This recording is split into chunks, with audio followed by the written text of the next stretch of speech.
Three things I wish I'd thought about before I signed up for a VPP. I'm Finn Peacock, the founder of Solar Quotes, and 4 years ago I signed up for an AGL VPP.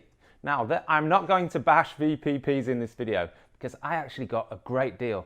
I got $14,000 worth of Tesla Powerwall 2 for about $4,000 if I signed up for AGL's VPP. So I saved 10 grand by giving AGL permission to use my battery almost in any way they want. So I've had it for 4 years.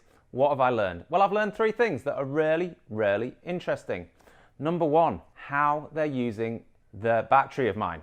Now, the really interesting thing, if I look at my app, I can actually see how they're using my battery. So that's really good. I've got full transparency of when they're charging and discharging my battery. Now it's telling me, let's have a look, that over 4 years, they've only ever put 26.1 kilowatt hours into the battery from the grid, and they've only ever discharged 32.9 kilowatt hours out of the battery into the grid. So basically, bugger all. But what is really interesting is when they've chosen to do that, which has only been the last 3 weeks, how they've actually gone about doing that. And they've done it in a way that I would have never thought they would have. So I'm going to show you 3 examples from the last 3 weeks. Let me just get it up. So on the 17th of May, if you have a look, just before the sun goes down essentially, they actually charged my battery up with how many? 11.1 kilowatt hours of energy, so almost fully charged the battery. But then if you look below the x-axis here, they discharge bugger all of it. Then again, here, just before sundown, they've charged it with 5.7 kilowatt hours, which is about half the battery, and then they haven't used any of it. And then a couple of weeks before that, they charged it with, let's have a look, 8.3 kilowatt hours, so about 2/3 of the battery they filled from the grid and used a tiny bit of it. So I think, AGL won't tell me, we did ask, I think what they're doing is they're charging the battery from the grid for certainty, just in case they need that energy. That's my best guess. And then often they're using very little or none of it. But that's a way I never considered they'd actually use my battery. They'd say, you know what? We're going to charge up from the battery, and I've got to pay for that, by the way. We're going to charge up the battery just in case we need it, and then often don't use it. And certainly they've never used all the energy that they've put into the battery. So that's interesting. Although they've used my battery very little, when they do use it, they're using it in really interesting ways that you may not anticipate. So if you're signing up for a VPP now, when they're much less generous, you've got to do a bit of mental arithmetic. And you know, if they do that every night or every night over winter, how much is it going to cost you? If it's costing you $2 a day and you're saving $1,500 over the lifetime of the VPP, you know, you could very easily net be negative. So these VPPs, they are an unknown. And as my mate Ronald has always said, if there's an energy retailer running your VPP and controlling your battery, do you trust energy retailers who haven't got a great reputation in this country, let's be honest, to look after your interests ahead of theirs? Or do you suspect that they'll screw you over? That's your judgment, but just be careful when you're signing up for a VPP. You are letting these people control your battery. The second thing that I didn't really consider, and like normal people, I didn't read the gazillion pages of terms and conditions, is that recently they halved my feed-in tariff.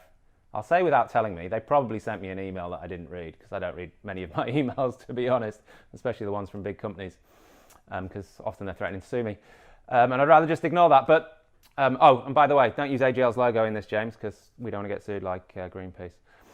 So where was I? Yeah, so they halved my feed-in tariff, and I export quite a lot of solar. That had a fairly big effect on my bill. I looked at my bill. That doesn't look right.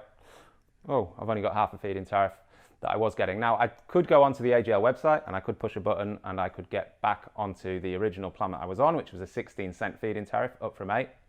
But you know, 4 years ago, I just kind of naively assumed that the rates I was on are the rates that I'd have for the next 5 years, while I was essentially locked into the AGL VPP contract. A contract which I can get out of, but it will cost me thousands of dollars to get out of. Why would I pay thousands of dollars to save a few $100s switching retailers? I wouldn't.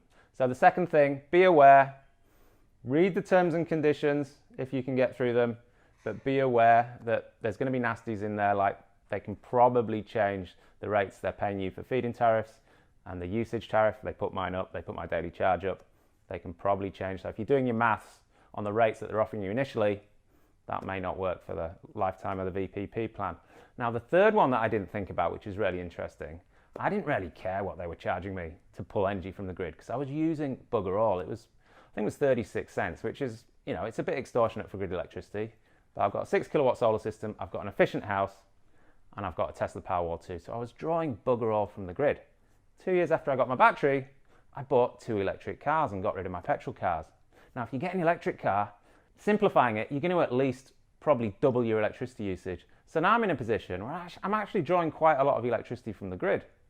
And there's all these beautiful kind of EV plans being offered by other retailers where you can charge your EV at night very cheaply. They make a lot of sense for me, trying to charge 2 cars, using a lot more electricity, but I'm essentially locked out of them because I'm stuck with AGL for another year. So, if you're locking yourself into these multi-year VPPs, thinking, I use bugger all electricity, things change very quickly in energy, in 2021. There's a very strong chance you're going to get an EV in the next, 2, 3, 4, 5 years. And if you do that, your electricity usage is going to go through the roof. So you may want flexibility of your electricity plan. So think about that. So that's it. I think VPPs are very important if done properly. Batteries, very, very important. VPPs are a great way to maximize the value of those batteries, but just be careful before you sign up for them. These multi-year VPPs, there's a lot of things you've got to consider that even so-called experts like me kind of glossed over because I was kind of wowed at saving 10 grand on a Tesla Powerwall 2, which I rarely wanted.